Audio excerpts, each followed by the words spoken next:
Bonjour à tous et bienvenue dans ce module consacré à la norme ISO 45001, en particulier à son approche HLS. L'objectif de ce module est de vous aider à comprendre la structure commune des normes ISO en explorant les 10 chapitres d'ISO 45001 et de vous préparer à la mise en œuvre structurée dans un système de management de la santé et sécurité au travail SMSST. Nous allons aujourd'hui nous allons voir aujourd'hui comment cette norme s'intègre dans un cadre global pour garantir un environnement de travail sûr et sain. L'approche HLS ou High Level Structure est une structure commune qui est utilisée depuis 2012 pour uniformiser les normes ISO. Il s'applique à différentes normes telles que la ISO 9001 pour la qualité, la ISO 14001 pour l'environnement et bien sûr la ISO 45001 pour la santé et la sécurité au travail. L'objectif principal de l'HLS est de faciliter l'intégration des systèmes de management en offrant une lecture simple et logique de la norme. Chaque norme ISO utilise désormais cette même structure de base, bien qu'il ait des objectifs différents. Nous allons maintenant examiner les 10 chapitres qui composent la norme ISO 45001. Ces chapitres couvrent tous les aspects nécessaires pour établir, mettre en œuvre, maintenir et améliorer un système de management de la sécurité et santé au travail. Nous allons passer en revue chaque chapitre en détail pour comprendre ce qu'il couvre et comment il s'intègre dans la gestion de la sécurité au travail. Voici les 10 chapitres que nous allons explorer ensemble dans ce module. Le champ d'application, références normatives, termes et définitions, contexte de l'organisation, leadership et participation, planification, support, fonctionnement, opération, voilà, évaluation des performances et enfin l'amélioration. Alors, ces chapitres sont organisés de manière à guider le développement et la gestion d'un système de management en santé et sécurité au travail. Chaque chapitre a un rôle spécifique allant de la planification à l'amélioration continue. Alors, les trois premiers chapitres sont considérés comme des chapitres d'introduction. Voilà, et servent à poser le cadre de la norme.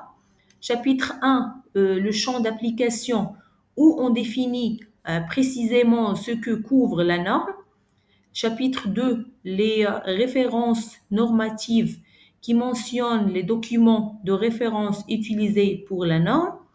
Chapitre 3, les termes et définitions qui fournissent un vocabulaire commun indispensable pour une compréhension uniforme de la norme. Alors, le chapitre 4 nous invite à comprendre le contexte global de l'entreprise. Cela inclut une analyse interne, force, faiblesse, et une analyse externe, réglementation, attentes sociétales. Il s'agit aussi d'identifier les parties intéressées et de définir le périmètre du système de management de la sécurité et santé au travail, le SMSST bien sûr. Ce chapitre est fondamental pour préparer le terrain stratégique du système. Alors, le chapitre 5 met l'accent sur le leadership et l'engagement de la direction.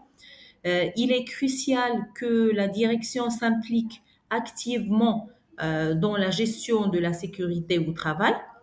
Il doit définir une politique SST assigner des rôles et responsabilités et instaurer une culture de la prévention. Ce, voilà, ce chapitre insiste sur la nécessité d'un leadership fort pour faire vivre le système et impliquer tous les acteurs dans le processus. Le chapitre 6, cœur de la gestion préventive. Il s'agit d'identifier les dangers, d'évaluer les risques et opportunités et de définir ses objectifs et ses stés clairs. Ensuite, des actions doivent être mises en place pour atteindre ces objectifs. C'est cette planification qui permettra à l'entreprise de prévenir les risques avant qu'ils ne se produisent. Alors, le chapitre 7 aborde les ressources nécessaires pour faire fonctionner le système. Cela inclut des ressources humaines et matérielles, la formation, la sensibilisation, la communication interne et externe, ainsi que la gestion documentaire. Voilà, ces éléments sont essentiels pour que la planification et l'implémentation des actions soient possibles et efficaces. Voilà, le chapitre 8 est axé sur la mise en œuvre des plans de prévention dans dans les activités opérationnelles. Cela comprend le contrôle des tâches à risque, euh, la préparation aux situations d'urgence et la gestion des changements, euh, euh, prestataires et sous-traitance. Voilà. Ce chapitre met en pratique tous les engagements pris dans les chapitres précédents. Le chapitre 9 insiste sur l'importance de mesurer, suivre et améliorer les performances du système. Il s'agit de suivre les indicateurs SST, de réaliser des audits internes et de procéder à une revue de direction régulière pour évaluer les résultats et identifier les axes d'amélioration. Enfin, le chapitre 10 aborde l'amélioration continue. Il s'agit de traiter les non-conformités, de mettre en place des actions correctives et d'apprendre des incidents pour progresser constamment vers l'excellence en SST. Euh, alors, un bon système est un système en constant évolution qui apprend de ses erreurs.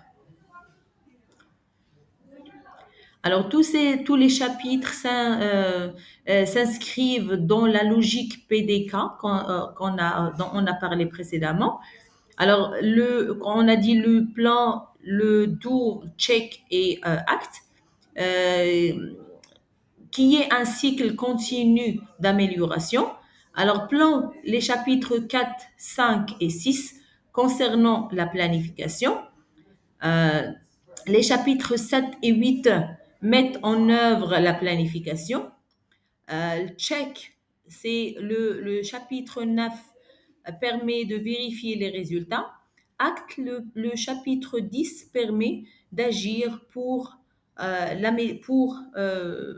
améliorer. Voilà, pour conclure, l'ISO 45001 est une norme structurée qui offre un cadre solide pour la gestion de la sécurité et de la santé au travail. En suivant cette norme, les entreprises peuvent réduire les risques et améliorer constamment leurs pratiques. N'oubliez pas que l'amélioration continue est la clé de succès. Merci pour votre attention et n'hésitez pas à poser des questions. On se verra dans le prochain cours, Inch'Allah.